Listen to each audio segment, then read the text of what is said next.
Bismillahirrahmanirrahim. Alhamdulillahirabbil alamin. Alladzi khalaqal insana fi ahsani taqwim. Asyhadu an la ilaha illallah wa asyhadu anna Muhammadan abduhu wa rasuluh. Kita berdoa kepada Allah, mudah-mudahan pagi hari ini pagi yang berkah untuk kita bersama. Amin.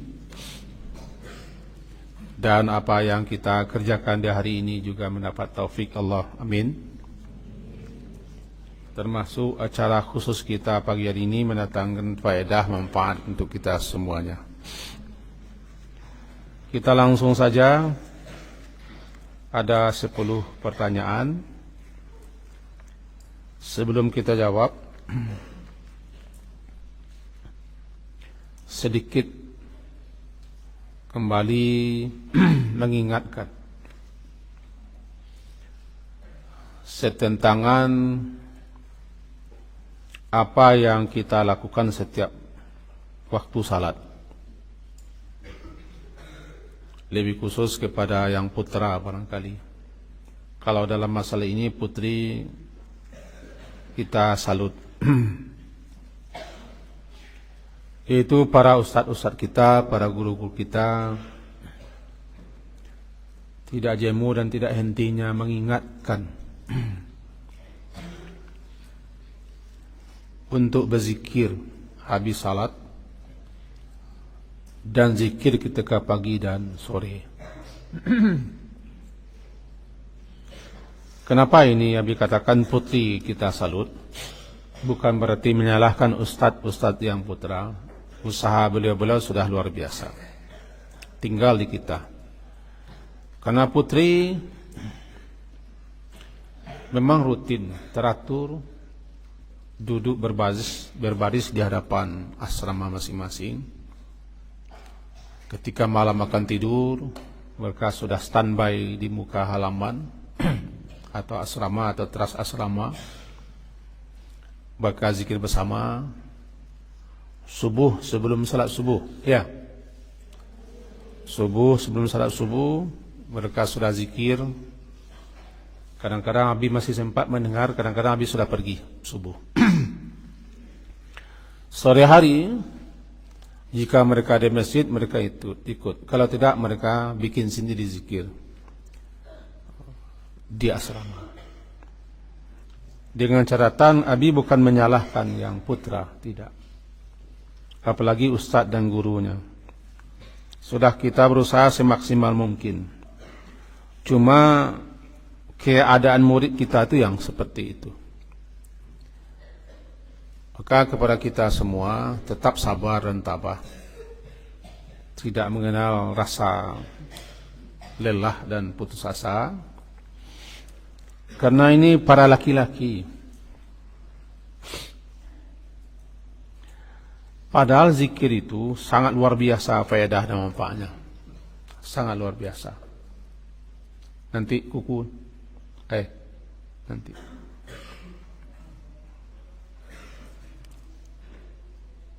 Ya. Ada zikir itu yang sifatnya lepas. Mutlak. Tidak terkait dengan waktu, tempat, situasi dan keadaan dan bilangan tertentu. Namanya zikir bebas, zikir mutlak. Yang terkenal, yang populer dengan sebutan Al-Baqiyatus Shalihat.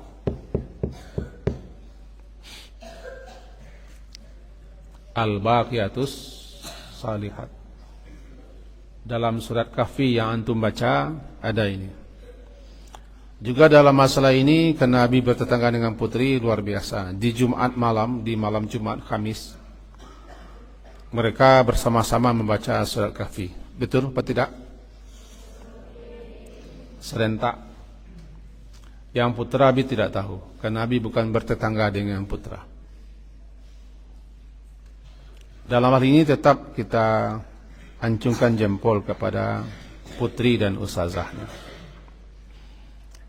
Mudah-mudahan jempol kita 2 untuk putra juga. Sementara jempol yang 1 kita pakai untuk putri dulu. Karena untuk putra kita tunggu laporannya atau pemberitahuannya. Bukan yang di medsos, tapi yang kenyataannya. Ketahuilah zikir itu sangat banyak faedah dan manfaatnya. Sampai-sampai Imam Ibnul Qayyim Al-Jauziyah, beliau menulis satu kitab yang bagus luar biasa, Al-Wabil As-Sayyib. Di situ beliau jelaskan 90-an lebih faedah manfaat zikir. Pagi ini kita sebutkan 5 saja, supaya bisa memotivasi,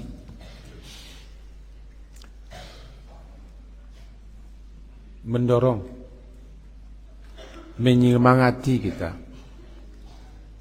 Kita biasakan zikir itu setiap hari agar menjadi pakaian di kita, baik selama di sini di Abi Center ataupun selepas ini. Hanya setan yang tidak suka dengan zikir. Karena ketika kita berzikir, setan itu benci dan lari. Sehingga yang pertama, faedah zikir itu mengusir setan. Siapa yang tidak berzikir berarti dia tidak mau mengusir setan dan masih ingin bersama setan. Nuqayyid lahu, kami serahkan dia kepada setan. Dan setan itu menjadi qarinnya, menjadi pendampingnya. Ketika mana orang berzikir, setan ketika itu sudah mulai menjarak, makin kuat, makin mantap. Dia dengan zikirnya makin fokus, makin khusyuk, setan makin lari ingin tampungkan. Jadi faedah pertama adalah mengusir setan. Zikir pengusir setan. Antum-antum yang setelah salat nanti masih diingatkan. Berarti antum yang putra khususnya, biarlah saya dengan setan saja. Itu yang tidak diucapkan, cuma lisanul makalnya yang menyebutkan, yang mengatakan seperti itu. Ada yang pura-pura, ada yang alasannya tinggal buku zikir, ada yang mengganggu orang berzikir. Ada paham apa yang dimaksudkan? Sehingga kami para ustaz-ustaz habis salat itu berdiri semua. Kadang-kadang dituruti, ada yang mainkan pecinya. Kadang zikir dia masih begini-gini juga. Atau ini pernah. Ada saja. Ketika itu kita sudah ditalbis oleh setan atau iblis. Dimasuki, dipengaruhi, dipermainkan oleh iblis. Habis salat itu, hendaknya habis salat itu kita zikir. Ada zikir khusus. Mudah-mudahan besok dan besok seterusnya tidak lagi diingatkan ini. Bawalah buku zikir, jangan pura-pura sok-sok dapat zikir itu. Memang tidak dapat. Ada yang pura-pura menggerak mulutnya berzikir. Kita tahu.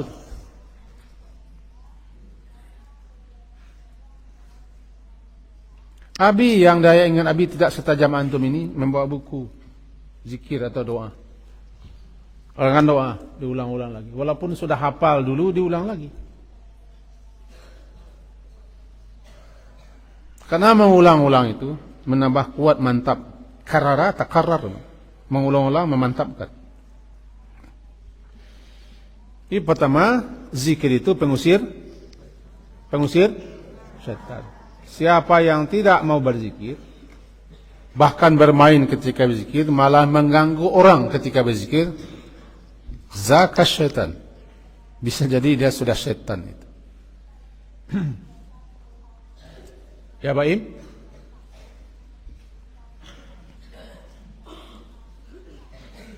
Yang kedua, penentram hati, penentram jiwa, zikir. Tatmainnul qulub. menenteramkan, menenangkan hati. Kalau kita gelisah, resah, takut, cemas, khawatir, dan hati kita tidak tenang, karena sifat hati itu selalu tidak tenang. Dikatakan hati itu yang qalb, karena dia selalu tidak tenang, berbolak-balik.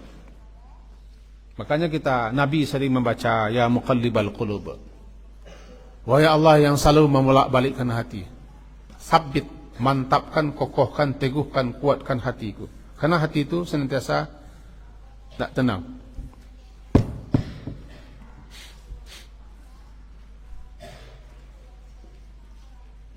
Obat gelisah, obat sedih, obat resah, zikir. Bahkan ada zikir khusus. Namanya zikir yang kita baca indal makrub atau fil karab. Zikir ucapan yang kita baca ketika sangat sedih dan dalam keadaan duka mendalam. Banyak disebut nama Allah. Paling kurang Allah kita sebut. Allah Rabbi, la usyriku bi syai'a, atau Allahumma rahmataka arju, la takilni ila nafsi tarfat ainin. Atau zikirnya Nabi Yunus, la ilaha illa anta subhanaka inni kuntu minaz zalimin, dan seterusnya. Penenang hati. Bahkan ketika mata kita tidak bisa tidur, payah tidur, berzikirlah. Fokuslah, nanti tertidur dalam keadaan berzikir. Ini bujang selamat yang ketawa-ketawa, faham? Pahami. Sudah berapa tu? Sudah berapa? Biasakan, basahkan. Basahkan lidah itu selalu bergerak bibir itu, bukan membasahi. Dalam hadis basahkan lidahmu, bukan membasahi. Tapi kalau lidah selalu bergerak, dia basah. Cuman jangan ria, jangan mencari muka, jangan supaya ingin dilihat. Bergeraklah bibir, sembunyikan. Karena amalannya ria langsung tertolak, langsung batal. Perhatikan. Sudah berapa? Sudah 2. Zikir. Orang yang berzikir kepada Allah, Allah pun zikir kepadanya. Fazkurni azkurkum. Kamu berzikirlah mengingatku, aku akan ingat kamu. Itu jawabannya. Jawab talab namanya. Nanti dalam ilmu nahu antum akan belajar. Ada namanya jawab talab. Dituntut kita begini, diperintah begini, disuruh begini. Ini jawabannya. Berzikirlah, aku akan mengingatmu. Allah ingat kepada kita, membela kita, memelihara kita, menjaga kita, melindungi kita, mengasih pahala dan ganjaran kepada kita. Zikir kita di pagi hari, membaca la ilaha wahdahu la syarikalah minimal 10 kali sampai 100 kali. Allah ingat kita dengan menjaga kita, memelihara kita. Sudah berapa? Sudah berapa? 2 juga baru? 3. 2 saja terus. Kita 5 saja.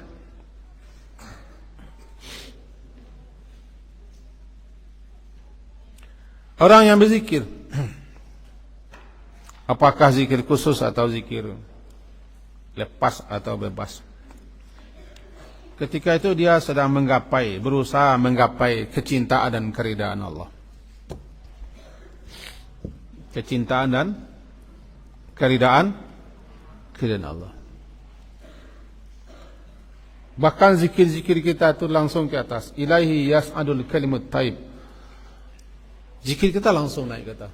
Ilahi yas'ad, naik membumbungkin tinggi sampai ke aras. Dan berkeliling di aras menyebut-nyebut siapa yang berzikir itu. Hadis sahih riwayat Imam Ahmad. Agak panjang hadisnya. Yang atifna, zikir itu berputar, mendekat ke aras, mendengung, dawiyun, dia punya dengungan, menyebut nama si pezikir. Berarti orang yang banyak berzikir mendatangkan kecintaan kepada Allah dan namanya disebut-sebut di sana. Viral dia di alam atas sana. Jangan kita hanya disebut-sebut orang di sini, tapi di alam langit, di alam atas sana tidak kenal. Orang yang banyak berzikir, banyak berdoa, banyak mengingat Allah, namanya viral di kalangan malaikat, di al-malul a'la, di alam yang tertinggi sana. Allah pun menyebut-nyebut. Yang tidur bangun, belum masanya tidur. Belum masanya tidur. Hai Abu, tidur, bangun. Abu itu tidak pernah tidur, karena Abu itu hangat, panas, tidak pernah tidur. Ini Abu tidur ini. Sudah berapa? Hah? Satu apa? Musuh setan. Hai setan-setan, pergi. Yang kedua? Yang kedua? Penentram hati. Yang ketiga? Apa? Menyebabkan Allah zikir mengingat kita. Yang keempat, zikir itu upaya meraih kecintaan dan keredaan Allah.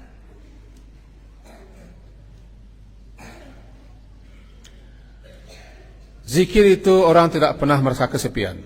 Makin sepi, makin sendiri orang, dia makin tenang. Tidak ada yang mengganggunya. Sehingga dipuji orang yang berzikir ketika sendirian sampai mengalir air matanya. Dia mendapat prioritas utama, nanti akan dilindungi oleh Allah Subhanahu wa taala di hari la zilla illa zilluh. Di hari tidak ada naungan lindungan di hari kiamat melainkan lindungan Allah. Orang yang berzikir, suka berzikir, dia tidak pernah sepi, tidak pernah merasa sendirian. Namanya al-mufarridun. Walaupun tengah ramai, dia merasa sendirian dengan Allah. Ketika sendirian, dia merasa ramai, karena dia selalu ingat Allah.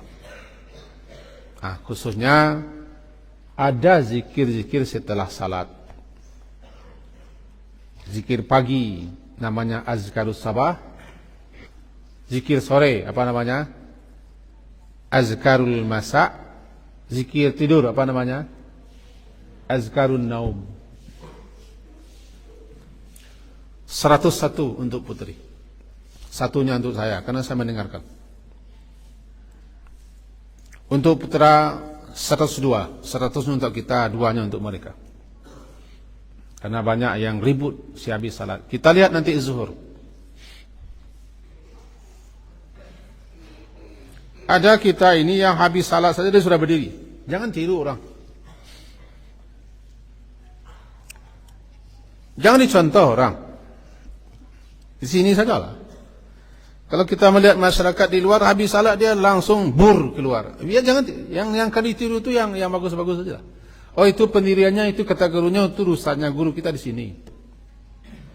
Ada pernah melihat orang habis salat? Assalamualaikum, dia berdiri langsung, orang dewasa. Tidak menyapa, tidak berbahasa basi, tidak ramah pun mukanya tidak. Ada Ustaz Puranto kenal orang itu? Ada ya kira-kira ya. Jangan tiru itu. Kita sudah diajar zikir. Ada zikir. Setelah salat itu ada zikirnya. Siapa yang bilang tidak ada? Banyak hadis-hadis nanti yang akan dikorbankan itu gara-gara pendapat. Bahkan ada doa. Memang ada pendapat ulama Arab Saudi yang mengatakan doa sesudah salat itu tidak ada. Mereka memahami doa itu sebelum salam, setelah tasyahud. Tapi sekian pula ulama membantah. Intinya ada zikir, ada doa habis salat. Jadi kalau ada orang habis assalamualaikum langsung berdiri, jangan tiru. Jangan kerjakan pula di sini. Ini ada antum yang habis salat dia sudah berdiri. Alasannya ke WC atau apa. Orang munafik itu berada di masjid seperti cacing kepanasan. Seperti ikan di daratan. Tempat yang paling menenteramkan, yang paling menyejukkan, yang paling menyenangkan adalah masjid. Lalu kenapa gelisah di masjid?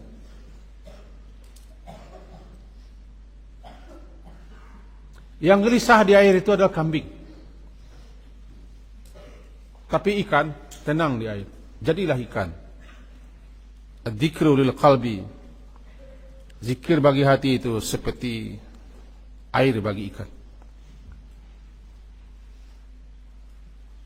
Zikir bagi hati seperti air bagi ikan. Kaifa yakunus sama? Bagaimanalah keadaannya ikan itu apabila dipisah dengan air? Menggelepar-gelepar. Lama-lama isdat dia. Tidak paham?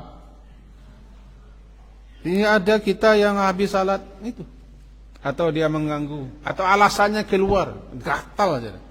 Datang terlambat, keluar cepat. Ada tipe-tipe makhluk itu seperti sini. Alah, berhentilah seperti itu. Ya Ustaz Baran ada ya tipe-tipenya ya. Ini sebelum Abi menjawab pertanyaan karena ini penting. Karena dalam kaidahnya menunda-nunda penjelasan ketika dibutuhkan la yajuz, tidak boleh. Takhirul bayan la yajuz. Menunda-nunda, mengundur-undurkan penjelasan ketika dia indal hajah, ketika dia butuhan, tidak boleh. Maka penting ini Abi dahulukan. Fahim? Tum? Fahim? Mari kita jawab pertanyaannya.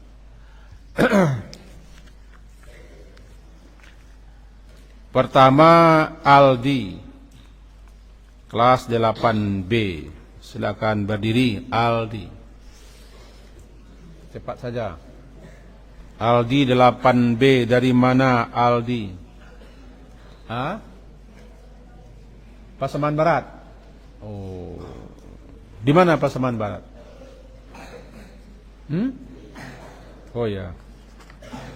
Ada pakai pintu rumahnya? Ah, bagus. Coba ucapkan salam sama orang tuanya. Bagus. Pertanyaan si Aldi, di saat manakah yang lebih baik berdiri sebelum iqamah? Itu pertanyaannya. Ya, bagus. Senyum sedikit. Senyum berpesadan sedikit. Nah, bagus. Hebat. Membikin hati kita berdegup nih. Silakan duduk Aldi. Senyumnya menawan. Oke. Ada azan, ada iqamah. Fungsinya berbeda. Yang perempuan sudah? Kan sudah dikasih senyum oleh si Aldi. Jangan dibikin pula status. Dengarkan. Ada azan, ada iqamah. Bukan qamat. Kita biasa mendengar qamat. Ini yang rambutnya copak ini, perhatikan. Nanti buang rambutnya ya. Ya. Itu, ya. Ya, mengangkat peci itu. Ya. Jangan ke belakang oleh. Ya.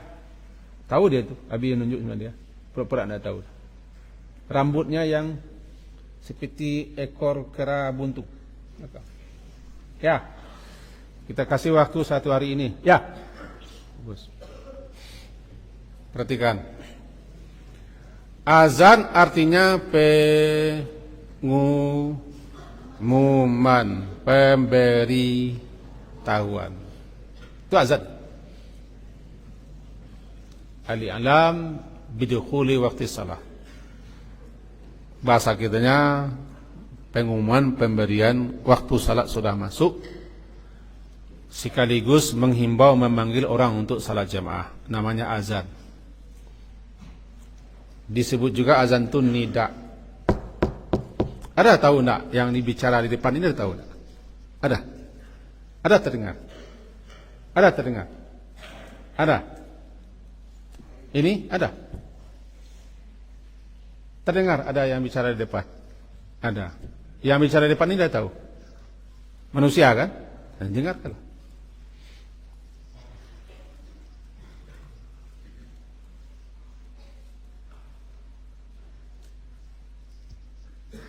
Cacing liar, tidak pun kepanasan, dia sudah liar juga. Apalagi kepanasan. Kemudian digoreng pula di atas kuali yang tidak pakai minyak. Seperti itu antum.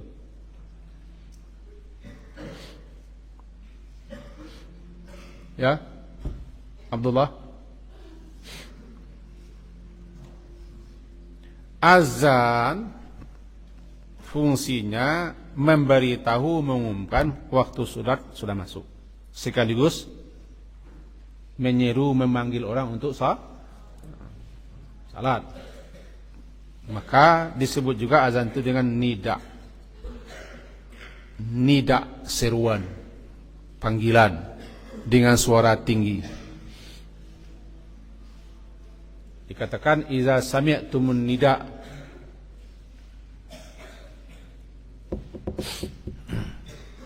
Iqamat fungsinya, gunanya bukan untuk menyeru lagi, bukan beritahu lagi. Menyatakan kita akan salat. Iqamah, menegakkan, mendirikan, menunaikan salat lagi. Bukan kamai. Coba laki-laki. Iqamah. Iqamah.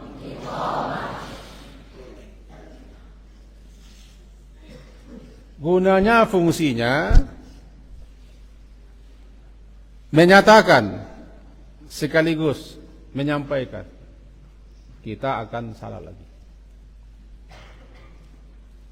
kepada orang yang ada di masjid. Kalau kepada orang di luar, azan namanya. Itu makanya azan itu harus keras, pakai mic. Di zaman Nabi orang azan di luar masjid.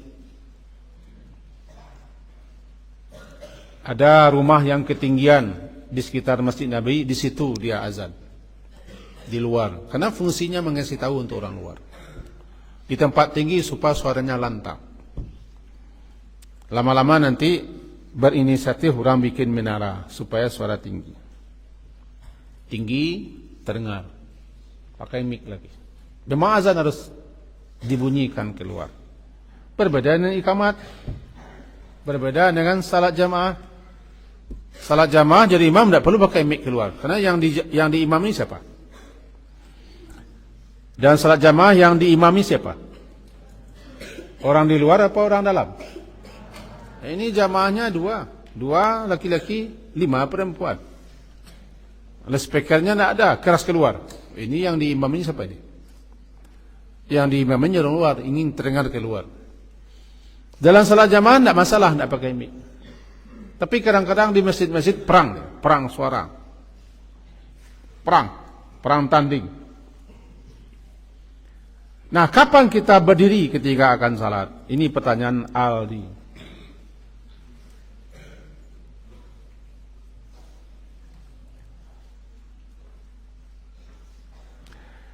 Dalam beberapa penjelasan ulama dan fatwa mereka, sebenarnya pada asalnya Nabi tidak ada mengajarkan kapan kita berdiri. Berarti awal jika boleh, awal iqamah boleh, di tengah-tengah boleh. Bahkan sebelum iqamah pun boleh. Cuman ada ulama kita, ulama itu bukan ustadz, bukan penceramah, bukan mubalih, ulama, fuqaha namanya. Para ahli fikih memahaminya, disukai kita berdiri itu ketika qad qamatis shalah. Penegasan. Qad qamatis, sungguh, sebenar sungguh salat itu pasti akan ditegakkan. Dianjurkan ketika itu, tapi sifatnya bukan perintah. Pendapat ulama disukai kita berdiri ketika qad qamatis shalah, walaupun sebelumnya boleh. Kita di sini ada ustaz kita yang menyuruh berdiri dulu, bagus, supaya antum siap. Bahkan setelah suruh berdiri, ketika orang takbir masih ada juga yang joget. Kita di belakang selalu memperhatikan. Kadang-kadang kami terlambat dan sengaja terlambat takbir untuk memperhatikan. Kenapa ada qamat dulu? Supaya bersiap. Bersiap. Kenapa kita berdiri dulu sebelum membaca takbir? Supaya kita lebih siap. Sehingga ketika imam bertakbir kita langsung takbir. Idza kabbara fakabbiru. Langsung itu. Coba baca. Idza kabbara. Ada laki-laki di sini? Idza kabbara fakabbiru. Apabila imam bertakbir, fa-nya langsung mubasyarah. Maka setelah itu langsung kamu bertakbir. Bahkan Ibnu Hajar Asqalani dalam kitab Fathul Bari yang terkenal itu, beliau mengatakan nilai salat jamaah itu sudah dihitung semenjak takbir. Demi supaya bisa kita mengikuti takbiratul ihram imam, salat sunat pun putuskan. Begitu dalam hadis sahihnya. Siapa yang salat sunat, orang sudah mau takbir, orang sudah mau salat, putuskan saja. La salata, tidak ada lagi salat. Supaya apa itu? Supaya dapat mengikuti takbiratul ihram imam. Ada yang selalu telat. Itu juga orangnya. Ya Sadian, itu juga orangnya. Selalu kita lihat, itu juga.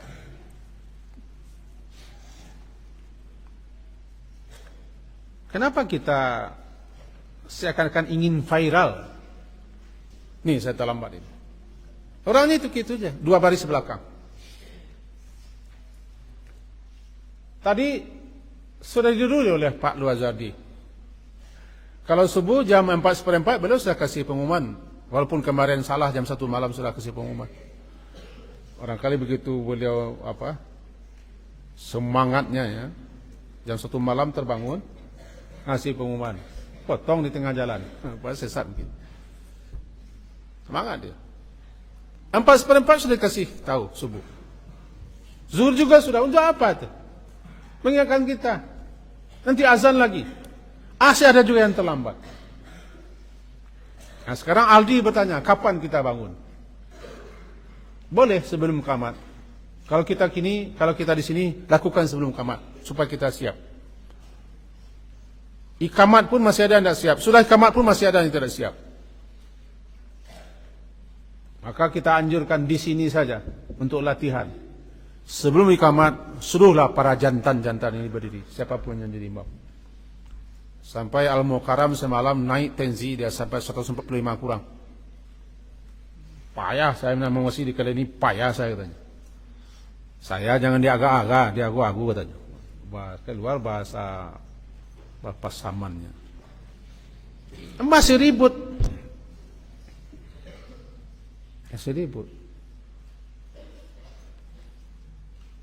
Ini jawabannya, kapan kita berdiri terserah. Awal iqamat boleh, tengah-tengah boleh, setelah sekali iqamat yang boleh. Yang penting jangan terlambat mengikuti takbiratul ihram imam. Begitu tingginya nilai fadilah keutamaan sehingga dikatakan bahwa terhitung pahala salat jamaah itu semenjak awal takbir. Demi bisa mengikuti takbir imam, putuskan salat sunat. Jangankan memulai sedang salat sunat saja.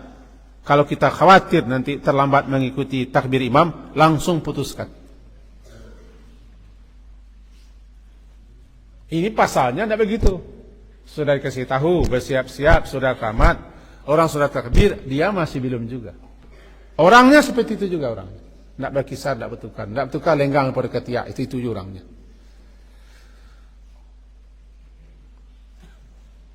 Terlambat lagi. Mudah-mudahan yang karena tidak. Cuman ada sebagian ulama kita memahami disukai ketika qad qamatis salat. Baca semuanya. Qad. Nih laki-laki. Qad qamatis salat. Kenapa Abi ulangkan? Karena ada yang baca qad qamati salat. Qad qamati salat. Ini tahu Bu Ira Bangi Ustaz Zahira ini. Ada Ustaz Zahira kita di sini. Guru saraf kita. Tidak tepat kan Bu Ira ya, Ustaz Zahira ya? Tidak tepat. Masa qad qamati salah? Asal katakan qama. Lalu karena fa'ilnya adalah salah, ya ditambah ta. Ta tak dengan sakinah. Supaya jangan ketemu dua yang sakin, dilepaskan satu menjadi mati. Jadi qad qamatis salatu. Qad qamatis. Jangan ulang baca lagi qad qamati salah, qad qamati salah. Mati salat nanti. Coba yang putra ini. Qad qamatis salat. Tis. Tinggikan suaranya. Tis. Qad qamatis salat. Tuh. Baca. Ya. Qad qamatis salat. Ya. Yang di depannya tidak pakai peci ini, di depannya. Ya antum ini. Kenapa tunjuk Abi diluruskan? Pasti sudah. Dia mau apa? Ya. Pura-pura melenguh dia. Hai midun. Semuanya. Qad qamatis salat. Sini. Qamatis salat. So. Matanya. So. Matis salah. Kadang mati salah, kadang mati salah. Cahaya sedang ungguknya ni. Kalau salah lagi lah boleh ditekik kepalanya itu. Tangkar namanya itu. Madar namanya. Faham dom? Terima kasih kepada Ustaz Aldi yang sudah bertanya daripada Pasaman Barat dia ni. Yang kedua, M. Zafran Antoni 7E. Silakan berdiri. Zafran. Oh, bagus, bagus. Dari mana? Zafran. Solok Selatan. Sosel. Nanti provinsi kita berbeda nanti lagi ni. Kelas berapa? Neneknya ada. Kakeknya ada. Ibunya ada. Bapaknya ada, kakaknya ada, tantenya juga ada, masih gadis. Karam, mukaram, terlambat ini. Coba ucapkan salam sama keluarganya. Kurang keras. Waalaikumsalam. Ya ibu ya, mudah-mudahan dengar ibunya ya, mudah dengar. Tanya anak kita namanya Zafran. Bagus namanya nih. Zafran. Manakah yang kita dahulukan ketika sujud, telapak tangan atau lutut? Itu pertanyaannya. Zafran selama ini apa yang didahulukan? Hidung. Hidung dulu. Itu tersungkur namanya. Silakan duduk. Bagus. Hebat nih Zafran. Luar biasa ini. Hebat sekali dia. Nanti minta hadiahnya uang 50.000 sama Ustaz Rahmat ya. Ustaz Rahmat bagi-bagi uang semalam. Menunggu Sabaran dan Ustaz Dian lagi nih, bagi-bagi uang.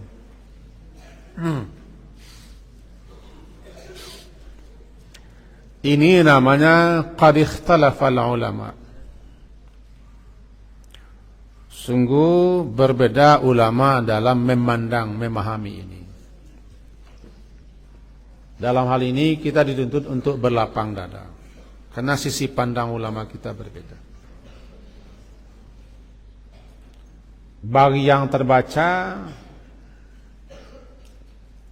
atau yang mendengar atau yang berguru kepada ustaz-ustaz, guru-guru kita yang memahami seperti kitab Aslu fi Salatin Nabi, Aslu fi Sifati Salat Nabi, tidak salah judul buku, 3 jilid yang telah diterjemahkan sekarang, yang ditulis oleh Imam Al-Albani.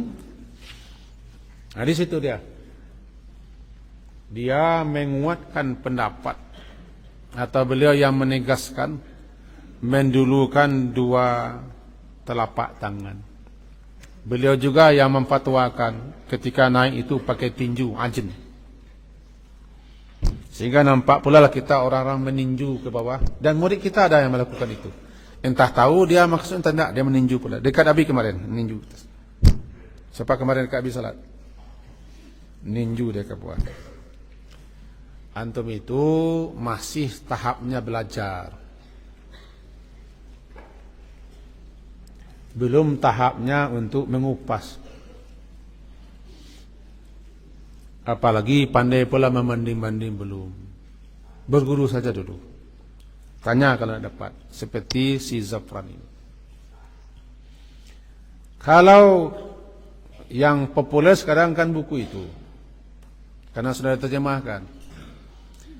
Jangan belajar kalau antum jangan belajar otodidak. Belum masanya otodidak sebesar ini, karena belum dapat mengambil kesimpulan.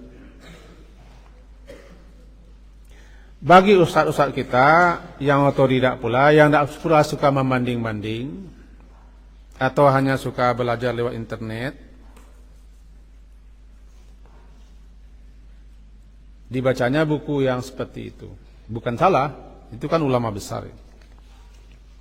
Nah, mereka memahami sesuai dengan hadis dan sisi pandang mereka, mendahulukan telapak tangan ke bawah dengan sekian alasan dan ilat-ilat kerinah-kerinah. Nanti mereka ke bawah telapak tangan, ikur menyonggeng baru lutut. Tutup mulut. Sedang menguap, bukan setelah menguap. Ya, telapak tangan, baru dua lutut. Yang lainnya tanpa habis sebutkan dalilnya, karena sudah dikupas panjang lebar oleh para ulama kita. Ada yang memahaminya dua lutut dulu, baru telapak tangan, kemudian disusul oleh wajah, kening dan hidung. Karena anggota sujud itu 7. Berapa? 7. Umirtu an asjud. Aku disuruh, aku dipinta untuk sujud ala sab'ati azub. 7 tulang, 7 anggota, kening dan hidung 1 ini. Kalau mengganggu kacamata ketika sujud, simpan kacamata itu supaya hidungnya juga menempel ke tempat sujud. Ada pula kawan kita, karena pecinya baru, kopiahnya baru, sayang dengan peci, hidung saja yang tercecah. Nah, masa kasihan dia dengan pecinya. Itu makanya peci itu dikebelakangkan, supaya rambut pun jangan terjulai. Siapa yang memperbaiki kemarin? Gagah nak itu siapa dia? Gagahnya, katanya gagah, sehingga pecinya dibeginikannya. Rambutnya sini. Gunanya peci itu untuk menutupi rambut ke atas. Sehingga jidat kening kita ini betul-betul tercecah menempel ke tempat sujud. Coba laki-laki seperti ini. Mana dia? Anda bukan begitu, Sidi Mengkuto. Rambutnya ditarik ke atas. Nampak kening. Tercecah. Tapi kalau antum menjulai rambutnya ke bawah, itu tertutup dia ketika sujud.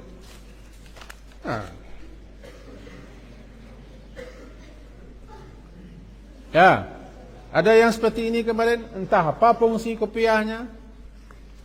Tidak kau usah ke ganteng kalian tu. Tidak lo gantah ganteng tu, gaya tu. Dengan Nabi begini, apakah usah ketuaan Nabi? Kan tidak usah tua Nabi. Tidak menambah tua, tidak menambah muda. Dengan rambut dijulai, gaya saja. Namanya mode. Kita bawa nanti gunting ke masjid zuhur Ustaz Dian. Yang suka betul juga pecinya karena terhalang. Yang lebihnya itu seret. Coba baca semuanya. Seret. Ini tidak segan-segan Nabi nanti. Jadi kalau kita mau sujud, kadang-kadang demi pecinya supaya jangan tertelekan, hidung saja, tidak sah sujudnya.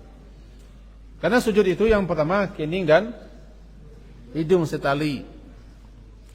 2 telapak tangan. Sudah berapa itu? Sudah berapa itu? Kening dan hidung 1. 2 telapak tangan berapa?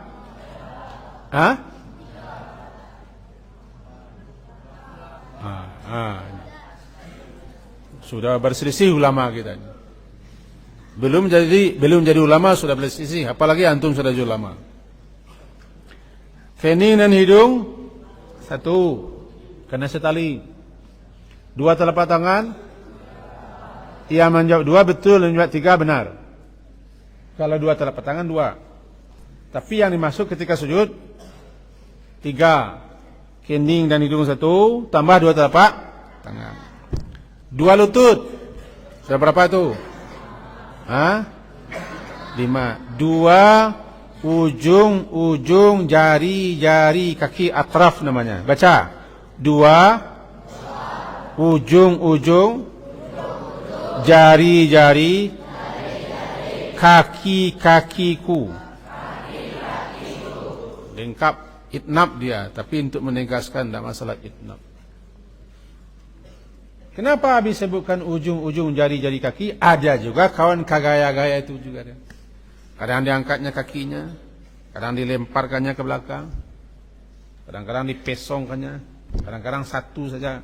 Salat itu bukan untuk gaya, untuk beribadah. Untuk apa salat? Bukan untuk bergaya-gaya. Tampilannya bagus.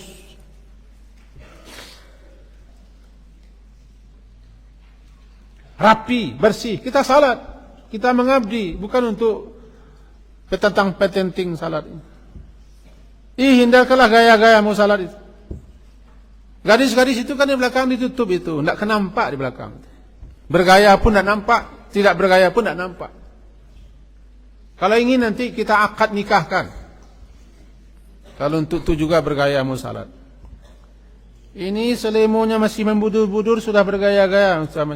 Mau salat sudah menampilkan kepada putri-putri kita. Tidak izinkan. Selemo saya tidak tapu. Ada jelas? Nih, bagus. Nah, mana yang didudukan antara dua telapak tangan dengan dua lutut? Dalam masalah ini kita tasammu belapang dada. Untuk kita praktekkan di sini supaya jangan bertikai pula ulama di sini, pakai saja dua lutut dulu. Zafran, mana dia? Dua lutut saja dulu ya. Bukan berarti dua lutut saja. Itu yang bagus, itu yang baik. Yang lain tidak. Pakai dua lutut untuk kesamaan kita di sini. Paham dong? Daripada belang-belang bola nanti. Begitu juga kita bangkit. Telapak sajalah, telapak tangan bangkit ke atas. Ini tidak semua ulama sepakat. Perhatikan, ada orang yang begini ke atas dari duduk, tidak disepakati oleh semua ulama. Karena hadisnya masih ada yang tidak menerima.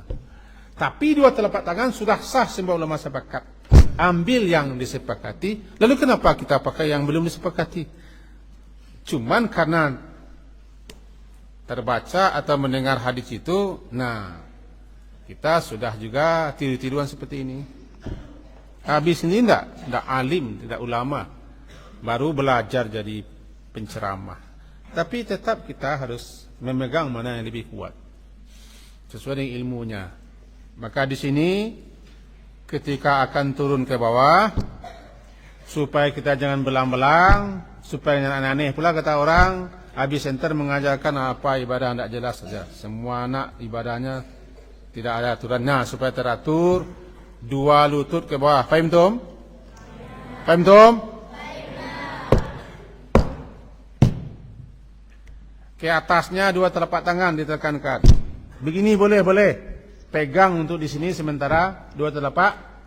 Siapa yang meninju juga dia ke bawah. Tandanya dia tidak mau. Sudah Zafroni? Dah ya, bagus ya. Hebat Zafroni ini. Bagus. Apa cita-citanya Zafran? Jadi presiden? Jadi ulama? Wah, bagus. Bagus, hebat. Kita doakan. Amin. Supaya M. Zafran Antoni ini menjadi ulama, alim, faqih, rasih ilmunya. Amin. Ya Rabbal Alamin.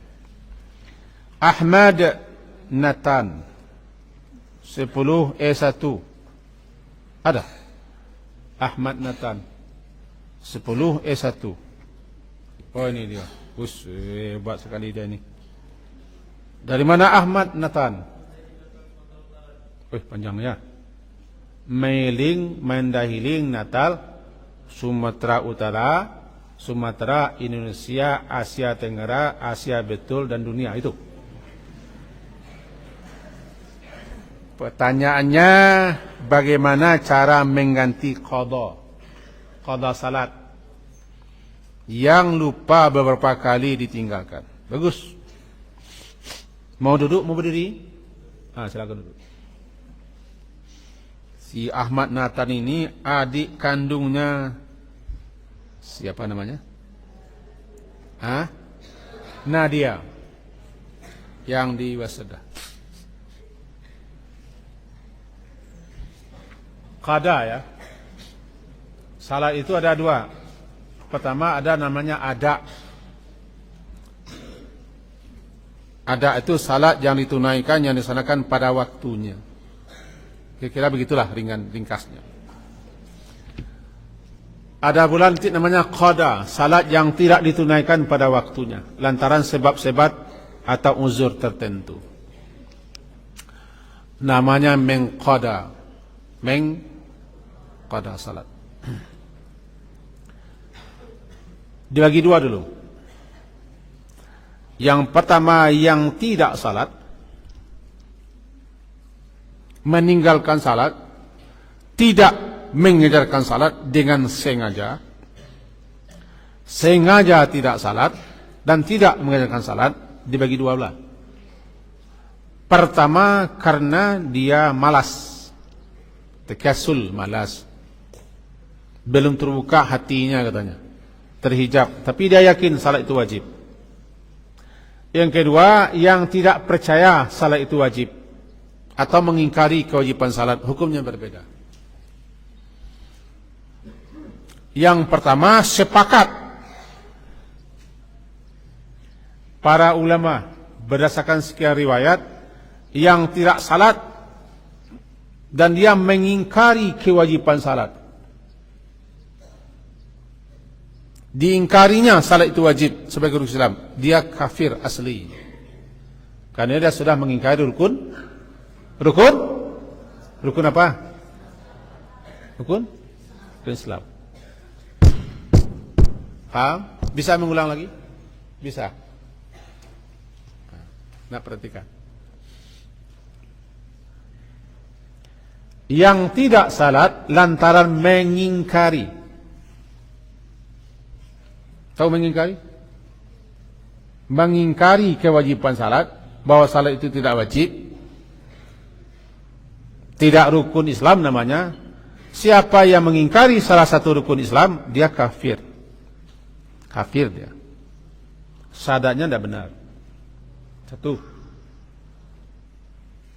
Orang yang seperti ini, dia harus masuk lagi ke Islam, tobat, karena dia sudah keluar Islam. Mengingkari salah satu rukun Islam, dia kafir. Tapi ada orang yang tidak salat, bukan mengingkari, dia percaya wajib,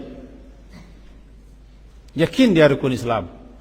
Salat itu tiang agama, bahkan tahu dia semuanya, cuma takasul, malas. Untuk buka oleh pengenaan nantilah. Kalau lah kadang nanti sudah ada kesempatan, ini malas. Maka orang seperti ini berbeda ulama. Sebagian ulama seperti Rumah Arab Saudi mengatakan orang seperti ini kafir katanya. Sehingga tidak salat, kafir semuanya. Malahan fatwa kita dengar daripada ulama Arab Saudi, sebagiannya orang seperti ini adalah harus cerai dengan istrinya.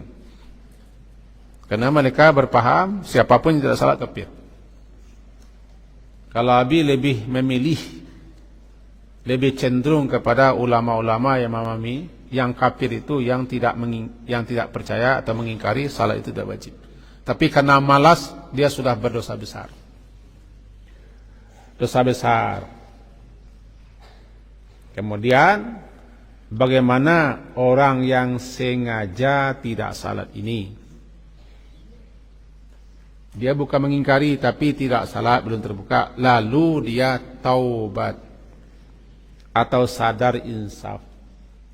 Apakah salat yang selama ini ditinggalkannya diqada? Itu maksudnya Nathan. Apakah perlu diganti lagi? Ada juga orang yang tidak salat. Pertama, lupa, nisyan, lupa. Lupa dia, sebetul-betul lupa. Bukan dilupa-lupakan. Nantilah itu bukan dilupa-lupakan, lalai namanya. Sehingga dia lupa. Kemudian tertidur. Ini abu tidur banyak ini. Tertidur daripada salat. Sebagaimana Nabi juga pernah dulu dengan para sahabat tertidur dari waktu subuh di suatu lembah sampai matahari yang membangunkan. Tertidur. Yang ketiga karena pingsan. Nak salat dia, pingsan atau koma. Kalau lupa, tertidur atau pingsan, dia salatnya ketika ingat. Tertidur ketika bangun, itu waktunya. Sadar para pingsan ketika sadar. Orang yang tertidur benar-benar tertidur, bukan dibikin-bikin, bukan dibuat-buat. Karena saking lelahnya barangkali. Atau ada yang dipikirkannya di malam hari, gelisah entah apa, nak tenang-tenang dia, atau sakit. Sehingga jam 4:30 tertidur, baru dia tertidur. Akhirnya lewat waktu subuh, itu tertidur namanya. Bukan dibikin-bikin. Kalau sengaja bertanggang, sengaja bersahar, bertanggang, bercerita yang tidak ada manfaatnya, ini kita yang membuat kita tertidur. Atau lelah, bekerja siang hari, lelah, sangat lelah. Tiba di rumah, dihempaskanlah badan di atas kasur, jam 3. Sampai jam 7 malam terbangun. Saking lelahnya, tidak ada yang bangunkan. Kita sendiri mengelepah di rumah. Bangun. Salah apa yang tertinggal itu? Asar. Maghrib belum tertinggal lagi. Asar. Ketika dia terbangun langsung salat. Tapi berduduk dulu. Jangan langsung salat, berduduk dulu. Begitu juga orang yang pingsan ketika dia sadar. Pingsan ketika acara kita ini, pingsan ketika upacara, pingsan dia. Pingsan. Rupanya dia belum makan. Atau lama betul berdiri. Sedang upacara, pingsan. Pingsannya baru nanti dia terbangun jam 4 sore. Apa salat yang terluput? Apa? Zuhur. Ketika sadar daripada pingsannya, dia salat zuhur. Faham tuh? Nah, yang ditanyakan si Nathan Ahmad Nathan tadi adalah orang yang sengaja, sengaja tidak salat, lalu dia taubat, sadar dan insaf. Bagaimana salatnya selama ini? Tetap ulama berbeda pemahaman. Umumnya ulama-ulama zahiri namanya. Nanti antum tahu apa zahiri. Dan diikuti dan diamini oleh para ulama-ulama seperti bin Bas, ulama besar Arab Saudi dan lain. Mengatakan bahwa orang yang taubat kemudian dia selama ini tidak salat, dia tidak perlu mengganti salat yang selama ini yang dia tidak salat. Dia taubat nasuha. Kemudian dia perbanyak salat-salat sunat, perbanyak istighfar, dan perbanyak amal-amal saleh lainnya untuk menyusuli kekurangannya selama ini. Ulaika yubaddilullahu sayi'atihim hasanat. Surah Al-Furqan nanti. Ini pendapat ini dalam kitab Al-Muhalla namanya. Yang sekarang mazhabnya sudah habis, Az-Zahiri. Tapi pendapat ini juga dipopulerkan kembali oleh sebagian besar ulama-ulama Arab Saudi dan ustaz-ustaz kita yang tamat dari situ. Sementara kebanyakan ulama menyatakan salat yang sengaja ditinggalkan selama ini bukan diingkari, bukan dikafiri. Buang penanya dulu.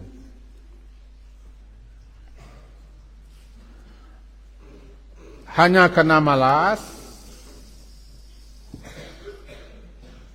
Ya. Tuh. Hanya karena malas saja, tidak salat, kadang-kadang bolong. Seperti gajah tidak pernah bertelur. Seperti ayam gadis bertelur. Bolong-bolong. Hanya kadang salat, kadang tidak. Lalu tobat. Dapat petunjuk, rajin. Nah, bagaimana salat selama ini? Yang tadi mengatakan itu.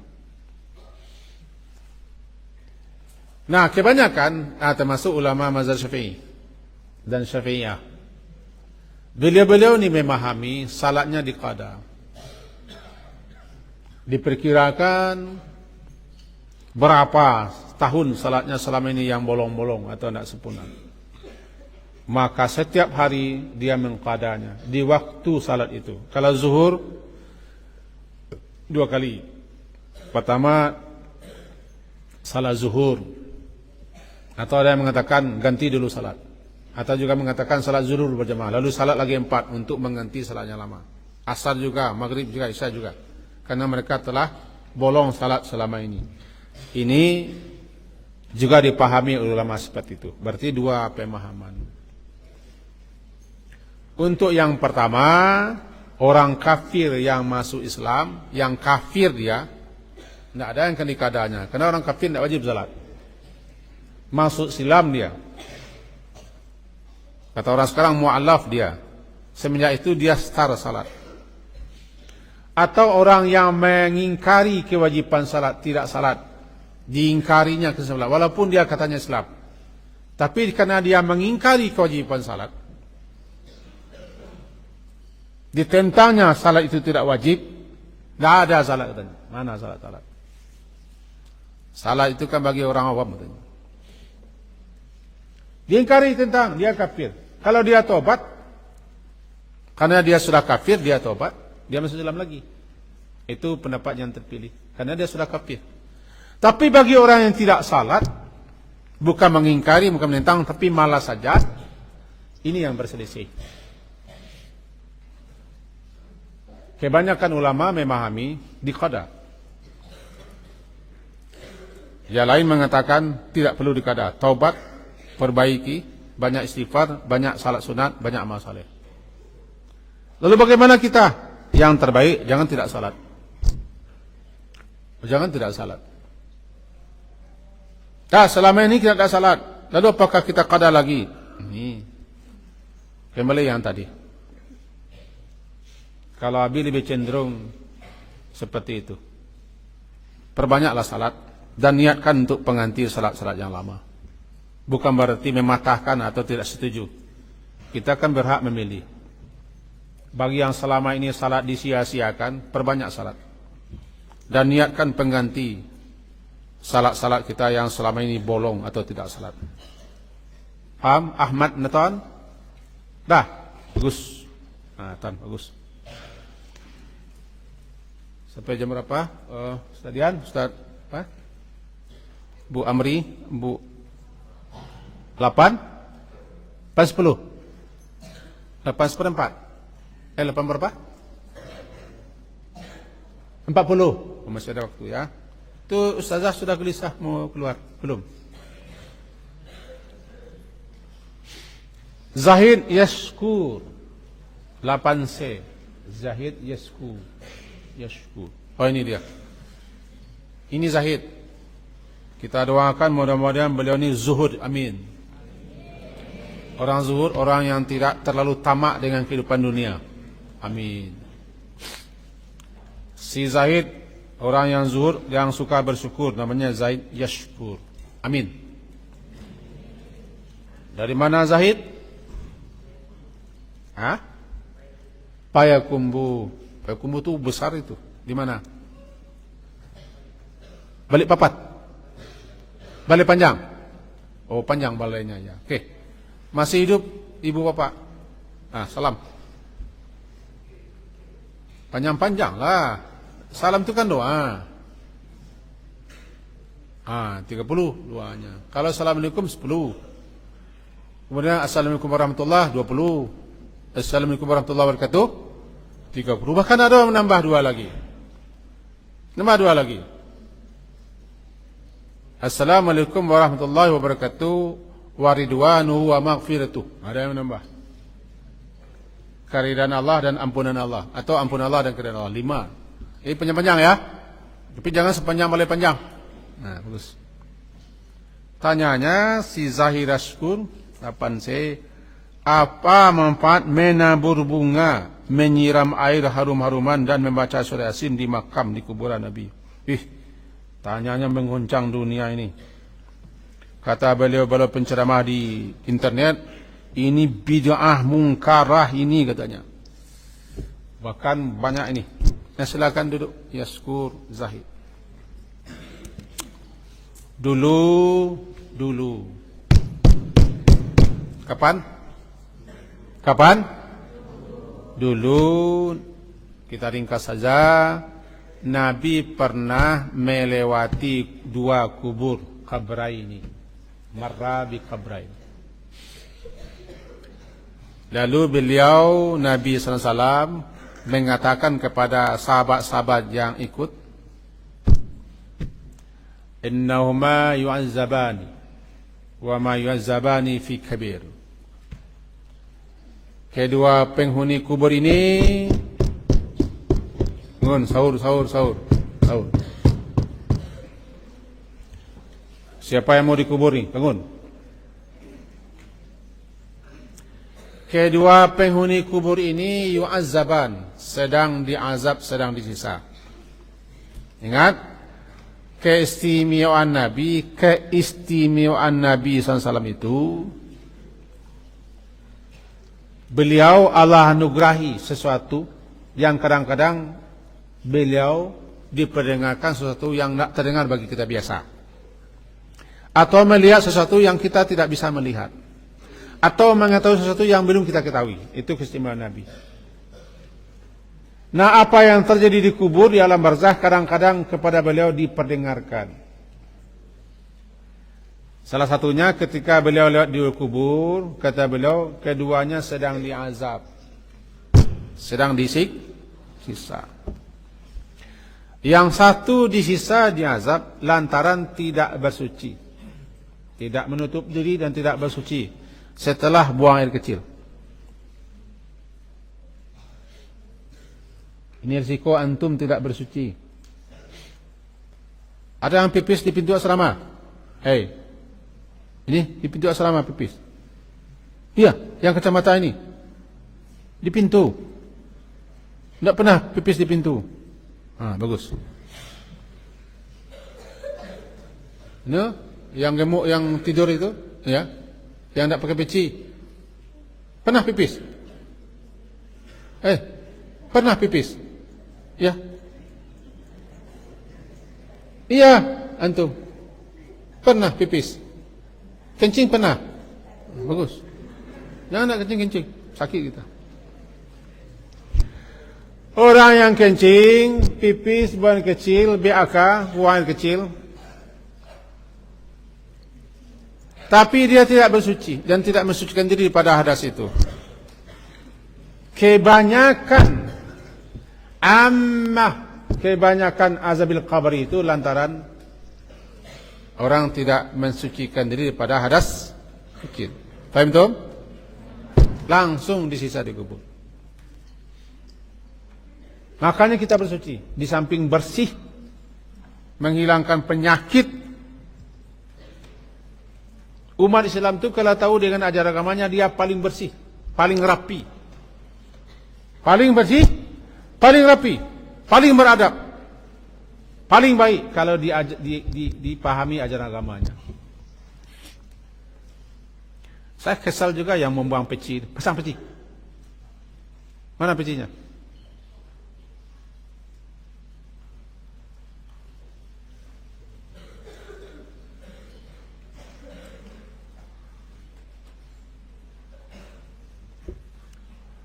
Umat Islam, kalau dia pelajari ajaran agamanya, sunnah Rasulnya, dia paling bersih. Paling bersih. Luar dalam, lingkungan. Bacalah bab taharah itu. Paling baik.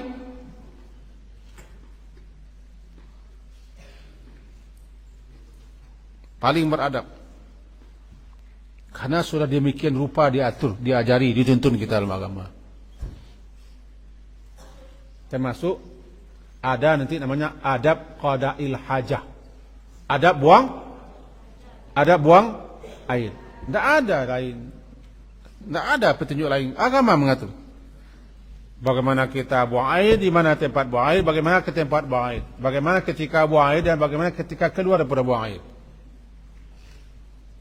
Nah, orang yang tidak mensucikan dirinya, itu di depan Ustaz Willy betul itu, anak-anak yang bergelut. Akibat tidak mensucikan diri, kebanyakan kaum muslimin itu diazab di kuburnya lantaran tidak mensucikan diri pada masa kecil. Yang satu lagi, yamshi bin namimah. Ke sana ke sini membawa berita-berita untuk mengadu domba, hasung, fitnah. Yamshi bin namimah, berjalan ke sana ke sini menghasung, menghasut, termasuk melalui media. Hancur orang, putus orang, rusak hubungan orang. Itu yamshi bin namimah. Keduanya langsung diazab. Kata Nabi diazab. Lalu Nabi meminta pelepah yang masih khadra, yang masih basah, yang hijau masih basah, pelepah. Bagus kan pesan pecinya, Ananda?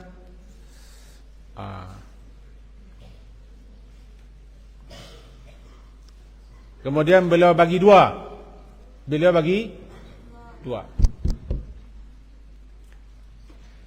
Yang satu pelepah beliau tancapkan di kubur yang satu. Kuburnya berapa? Berapa kuburnya? Tuh. Pelepah lagi, satu lagi. Kata beliau, la'allahu. Itu terajin. Mudah-mudahan, semoga. Itu doa beliau. Selagi pelepah ini belum kering, selagi pelepah yang basah, yang hijau ini masih belum kering, azabnya diringankan. Doa Nabi. Apa yang beliau ambil? Pelepah yang masih basah, diminta beliau kepada sahabat. Beliau bagi dua. Tancap di kubur satu, tancap di kubur satu. Kata beliau, bahasa kitanya, mudah-mudahan, semoga selama pelepah ini belum kering, azab kuburnya diringankan. Apa namanya tuh? Doa. Ada ulama yang memamiti khususiat itu hanya gempa hari.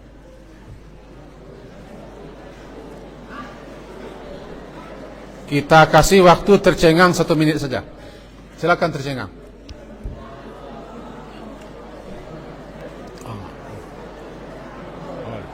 Sorot yang tercengang, sorot apa?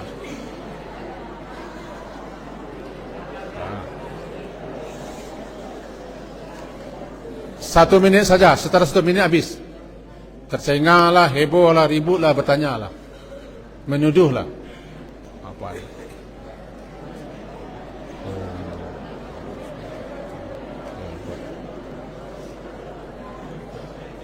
Para pendengar, di masjid kita ada papan tulis yang terhempas jatuh ke bawah berbunyi.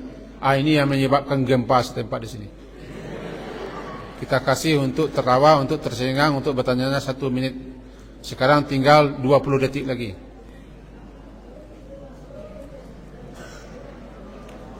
Sepuluh detik.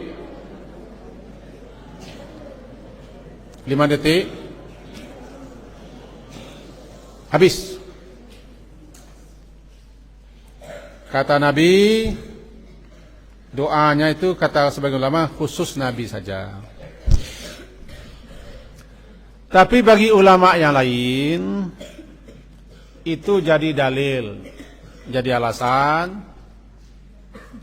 bahwa setiap ke kubur membawa dedaunan yang masih segar, atau di tempat-tempat tertentu menancapkan di atas kubur setelah kubur ditimbun batang kayu tertentu, biasanya daun apa namanya? Di kita daun apa namanya itu? Ditancap sini. Lalu setiap ke kubur, jarak kubur dibawa kembang atau bunga. Kembang melati, bunga mawar, yang lain-lain. Kadang-kadang disertai dengan air. Alasannya, dalilnya, pegangannya, pijakannya, karena Nabi dulu pernah menancapkan 2 pelepah yang masih basah, masih segar. Doa beliau mudah-mudahan selama pelepah ini belum kering, azab kuburnya diringankan. Sehingga timbul pula lah pemahaman. Ditanamlah pelepah atau batang kayu supaya dia segar terus. Kemudian dikasih harum-haruman, bunga-bunganya harum supaya hawanya menyegarkan. Ada yang setiap ke kubur membawa kembang. Bahkan kembang bunga itu kepada kuburan kafir pun ada juga disiramkan. Bawa. Orang-orang tertentu pergi mengunjungi kubur tokoh-tokoh. Walaupun tokoh itu tidak muslim, tetap disebarkan. Pada asalnya itu tidak terdapat dalam amalan Nabi. Cuman ada pendapat yang menyatakan bahwa Nabi pernah seperti itu. Tapi bukan kembang, bukan bunga. Pelepah itu pun kasusnya terjadi terhadap orang yang sedang ahli panah. Tidak percaya itu ahli panah. Walaupun bukan sahabat saramat, ahli panah seperti ini. Tancap pisau bisa. Semenjak burung pernah habis simpan begitu, mati, masih sekarang masih terngiang bunyi debuk di sini. Semenjak itu tobat Abi. Jadi kalau Abi lempar ini kena sana. Paham? Ada paham? Abi masih latihan bisa. Pisau, pensil juga bisa. Makanya beringatkan.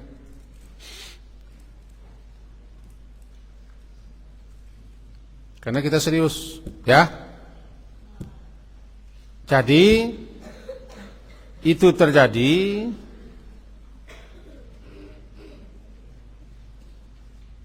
untuk orang yang sedang diazab di kuburnya, Nabi lakukan.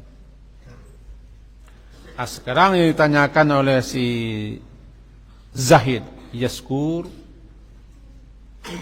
bagaimana hukumnya?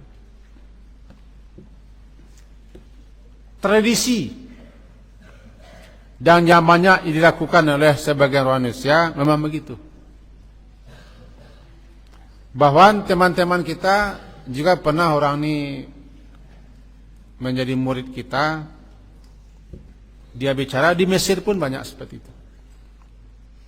Kembang bunga. Lalu ulama-ulama kita yang anti dengan kebiasaan itu, katanya tasyabbuh bil kufar, meniru orang Nasrani, tasyabbuh, meniru-niru, menyerupai orang kafir. Maka mereka beliau-beliau inilah mengatakan haram dan bid'ah katanya. Nah, kadang-kadang mereka kasih namanya penyembah kubur, walaupun hanya sekedar menyiram dan menabur bunga. Mereka bid'ah. Karena memang pada asalnya Nabi tidak ada melakukan. Cuma Imam Syarbini dan lain-lain dalam mazhab Syafi'i mereka mengatakan disukai untuk menabur-nabur yang basah agar ketawaran dia. Ini yang pelik menjawabnya untuk antum ini. Kalau Abi memahami sampai sekarang belum pernah melakukannya. Bukan melarang, bukan menindakbolehkan. Abi memahaminya belum pernah melakukannya. Termasuk ke pusara, ke kubur orang tua dan anak Abi. Anak Abi meninggal dulu umur 5,5 tahun. Adiknya Ustaz Syauqi, abangnya si Uwan. Belum pernah Abi tabur. Orang tua Abi yang laki-laki wafat tahun 2015. Sampai sekarang belum pernah menabur. Kenapa? Ya Abi tidak melakukannya. Tidak boleh. Nah, ini masalahnya. Dikatakan tidak boleh, ulama-ulama besar tertentu mengatakan disukai. Dikatakan boleh, memang dasarnya dari Nabi tidak ada. Kalau dikatakan menyerupai orang kafir Nasrani, memang mereka melakukannya. Lalu bagaimana? Sampai sekarang Abi belum pernah melakukannya. Zahid, Yashkur, mana orangnya tadi? Sampai sekarang Abi belum pernah melakukannya dan rencana tidak akan melakukan.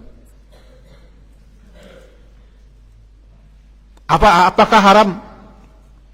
Tapi namanya perselisihan pendapat. Secara diplomatis Abi jawab kepada antum semua, yang sudah meninggal orang dekat Abi, satu anak, yang satu orang tua, belum pernah melakukannya dan rencana tidak akan melakukannya.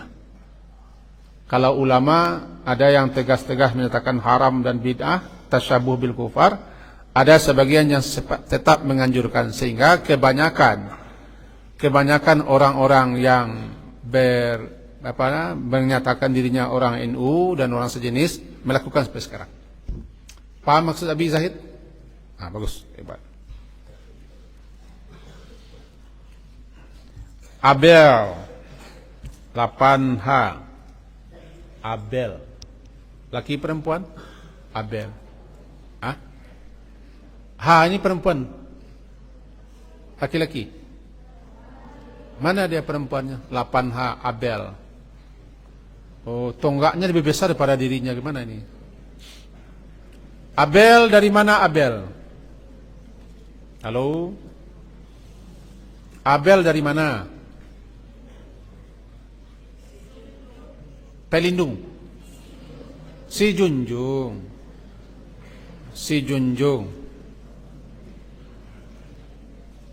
Bisa ucapkan salam untuk orang tuanya dari jarak jauh?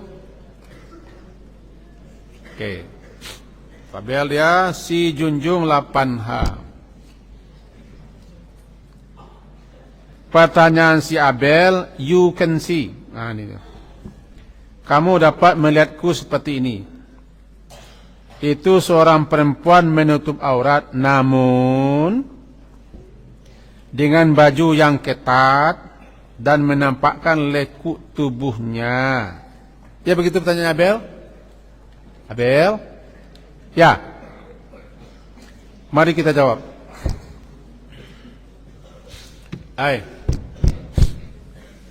Menutup aurat bukan menutup badan maknanya. Menutup aurat bukan sekedar menutup badan. Ini yang harus dipahami.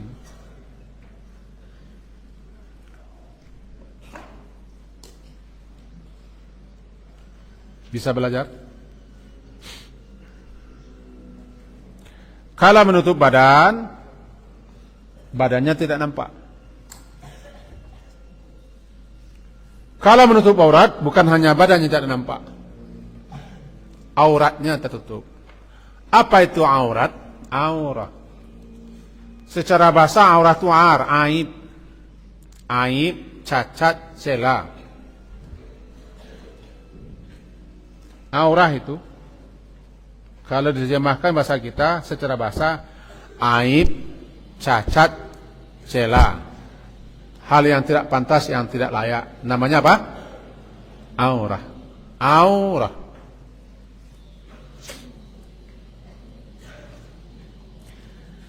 Ada tubuh kita ini aurah. Bukan karena cacat, Bukan karena jelek buruk, tidak. Nampak bagi lawan jenis itu menjadi buruk dia. Akibatnya bisa buruk. Kemudian bagi orang yang menampakkannya buruk pula baginya akhlaknya. Bukan auratnya yang buruk. Justru auratnya itu bagus dilihat, terangsang orang. Cuma yang buruk, yang jelek, yang aib itu nampak dilihat orang, menjadi aib dia. Faham? Abel paham? Abel dengan sejenisnya paham?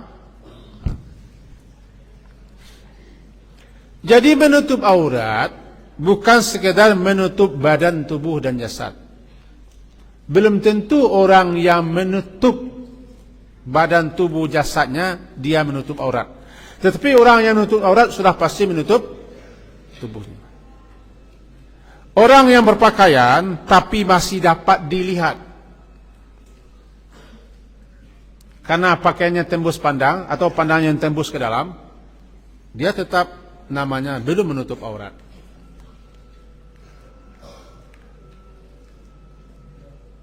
Sinfani, ada dua orang kata Nabi di akhir zaman yang mereka tidak akan mencium bau surga. Jangankan masuk, mencium bau surga saja tidak. Salah satunya yang disebut yang tadi, you can see. Apa bahasa Inggrisnya you can see itu?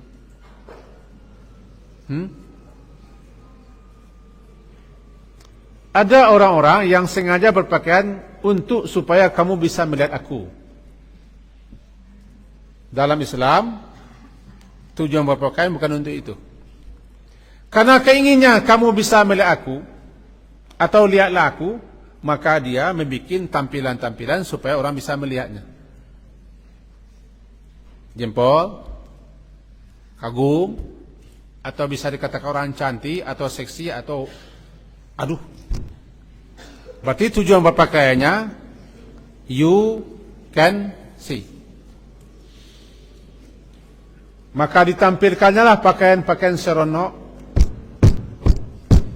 yang menampakkan setiap lekuk badannya. Ini calon orang yang tidak akan pernah membauni surga.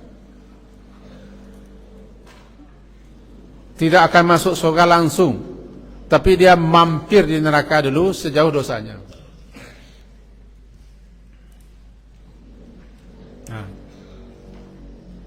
Dan dia sengaja mengundang orang untuk berzina, namanya zina mata dan zina pikiran. Perempuan-perempuan berpakaianlah tapi jangan menampilkan lekuk-lekuk tubuh yang sangat aduhai.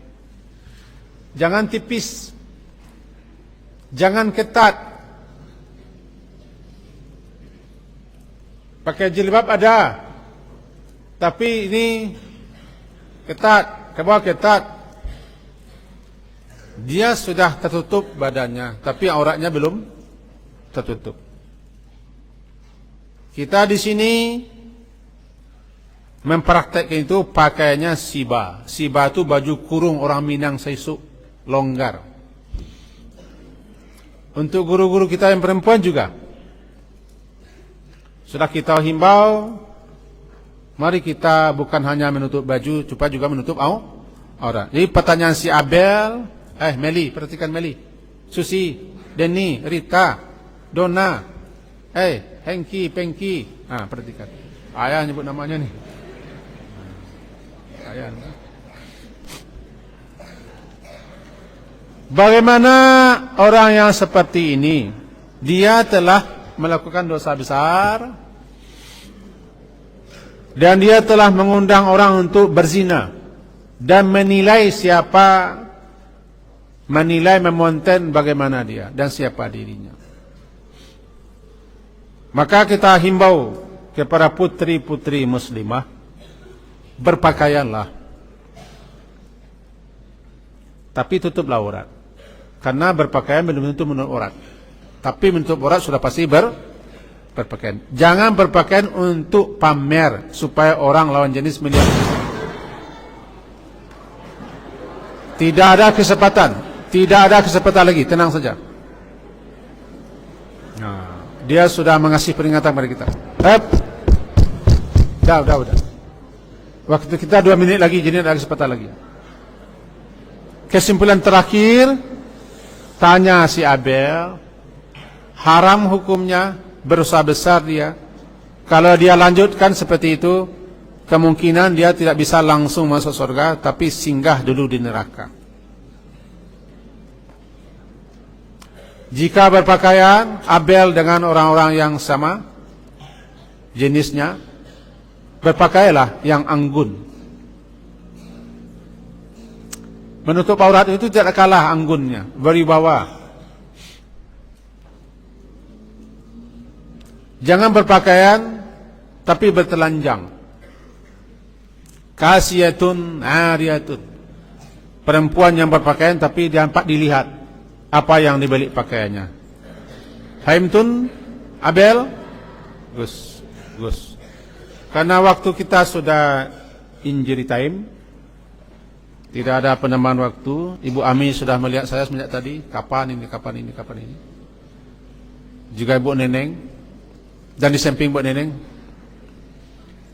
Semoga walaupun hanya 5 ditambah 1 tadi 6 juga berfaedah, bermanfaat untuk kita. Ini semua nanti akan dilanjutkan jawaban pertanyaan di hari Sabtu depan. Sabtu depan tanggal berapa?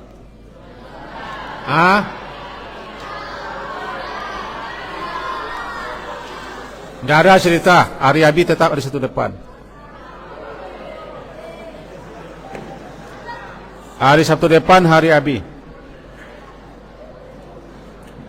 Dan tidak ada yang pulang-pulang ke rahmatullah. Tidak ada. Tidak ada yang pulang ke rahmatullah pada Sabtu. Tapi pulang kampung diizinkan.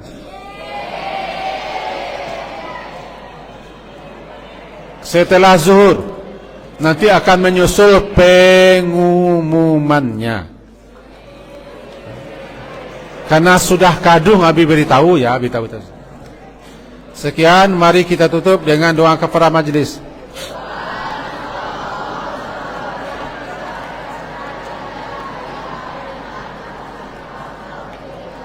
Sallallahu ala Muhammadin wa ala alihi wa ashabihi ajma'in. Alhamdulillah. Assalamualaikum warahmatullahi wabarakatuh.